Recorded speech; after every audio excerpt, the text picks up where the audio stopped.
Hola y bienvenidos a la comunidad del próximo Framework en Ingeniería.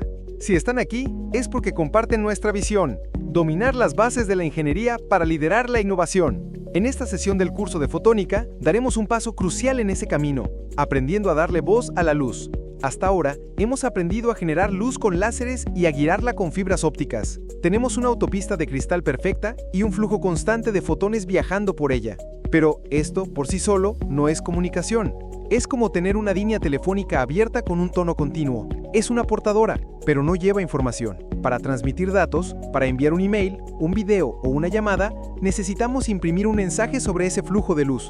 Necesitamos modularlo. La modulación óptica es el arte de codificar información en un haz de luz, de convertir ese tono monótono en un lenguaje complejo y de altísima velocidad. Hoy vamos a aprender a ser los traductores, los escribas que enseñan a la luz a hablar. En primer lugar, ¿qué propiedades de la luz podemos alterar para codificar información? La luz es una onda electromagnética, y como tal, tiene varias perillas que podemos girar. La más intuitiva es la modulación de amplitud. Es el equivalente óptico de encender y apagar un interruptor. Un pulso de luz intensa es un 1, la ausencia de luz es un 0. Es simple, es directo. Imaginen que la luz es un chorro de agua de una manguera. La modulación de amplitud es simplemente abrir y cerrar el grifo para enviar ráfagas de agua. Una segunda perilla, mucho más sutil y potente, es la modulación de fase.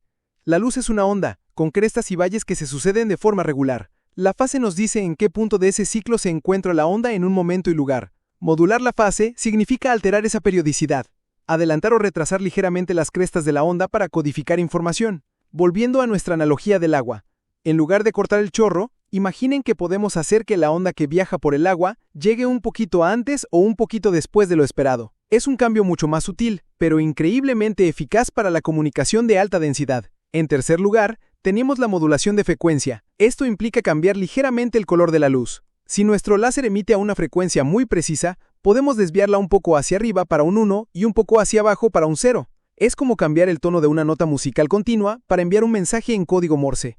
Finalmente, también podemos usar la modulación de polarización. Esta describe la orientación en la que oscila el campo eléctrico de la onda de luz. Podemos codificar un 1 con una polarización vertical y un 0 con una polarización horizontal. Para que un modulador sea útil, debemos medirlo con ciertas métricas clave. El ancho de banda nos dice qué tan rápido podemos girar esas perillas. Un ancho de banda de 50 GHz significa que podemos cambiar el estado de la luz 50.000 millones de veces por segundo. El voltaje de operación nos dice cuánta energía eléctrica necesitamos para producir ese cambio. Queremos que sea lo más bajo posible. Y las pérdidas de inserción nos dicen cuánta luz se pierde simplemente por pasar a través del dispositivo. Queremos que sean mínimas. Ahora, la pregunta del millón. ¿Cómo construimos un dispositivo que pueda girar estas perillas millones de veces por segundo? La respuesta está en una clase de materiales extraordinarios que forman el corazón de la fotónica moderna. Los materiales electroópticos son materiales que cambian sus propiedades ópticas, concretamente su índice de refracción, cuando se les aplica un campo eléctrico. El efecto electroóptico más importante y utilizado es el efecto Pockels. Este es un efecto lineal que ocurre en ciertos cristales que no tienen simetría de inversión, como el niobato de litio, uno de los caballos de batalla de la industria. Lineal significa que el cambio en el índice de refracción es directamente proporcional a la intensidad del campo eléctrico que aplicamos. Doble voltaje, doble cambio en el índice de refracción. Es predecible, es eficiente y es controlable. Es como el acelerador de un coche de precisión. La respuesta es inmediata y proporcional a la presión que ejercemos. Existe también un segundo efecto, el efecto Kerr. Este es un efecto no lineal, cuadrático.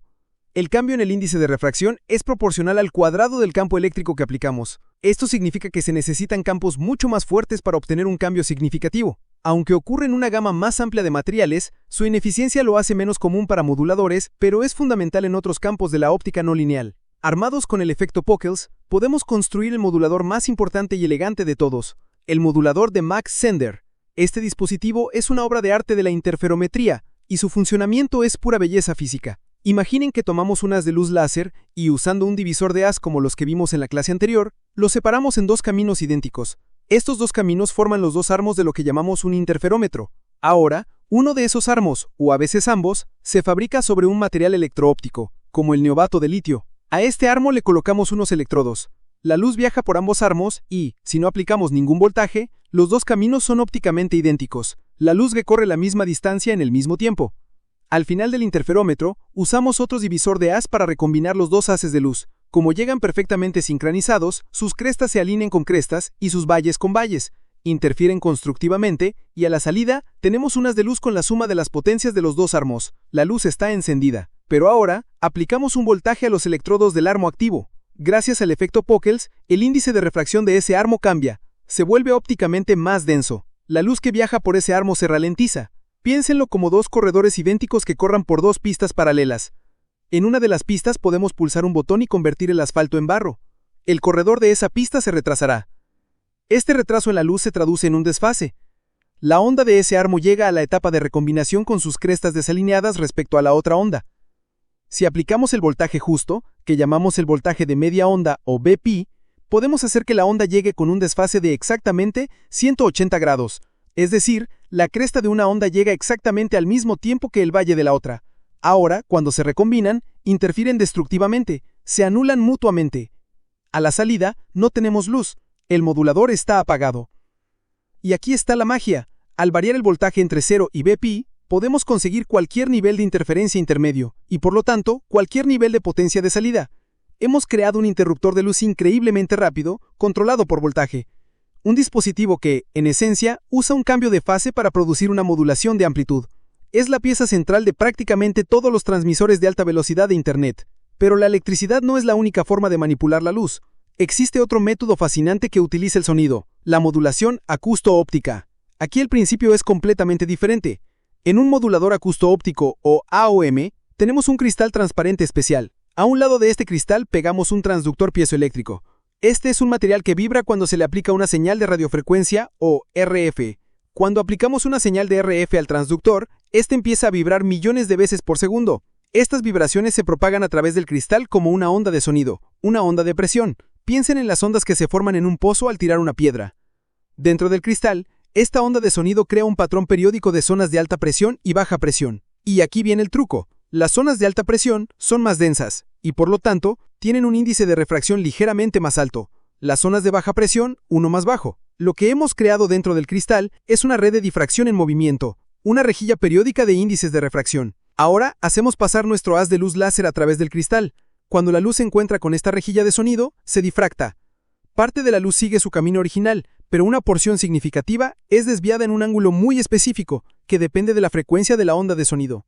El resultado es un interruptor de luz rapidísimo. Si la señal de RF está encendida, la rejilla de sonido existe, y la luz se desvía. Si apagamos la señal de RF, la rejilla desaparece, y la luz pasa directamente sin desviarse. Podemos modular la luz simplemente encendiendo y apagando el sonido. Los AOM suelen ser más lentos que los moduladores electroópticos, pero son extremadamente robustos y excelentes para desviar haces, modular la potencia de un láser o cambiar su frecuencia, ya que la luz desviada sufre un pequeño desplazamiento Doppler debido a la interacción con la onda de sonido en movimiento. En conclusión, hemos descubierto hoy el eslabón que convierte la luz en información. Hemos visto que la luz tiene múltiples propiedades, amplitud, fase, frecuencia, polarización, que podemos alterar para escribir nuestro mensaje. Y hemos explorado las dos tecnologías principales para hacerlo. Los moduladores electroópticos con el efecto Pockels y el elegante diseño de Max Sender, que utilizan la electricidad para crear los interruptores de luz más rápidos del planeta, la base de las telecomunicaciones, y los moduladores acústo-ópticos que usan el poder del sonido para crear rejillas de difracción móviles, perfectos para conmutar y controlar haces de luz en laboratorios e industria. Dominar la modulación no es solo entender una técnica, es aprender el alfabeto con el que se escribe toda la comunicación de la era digital.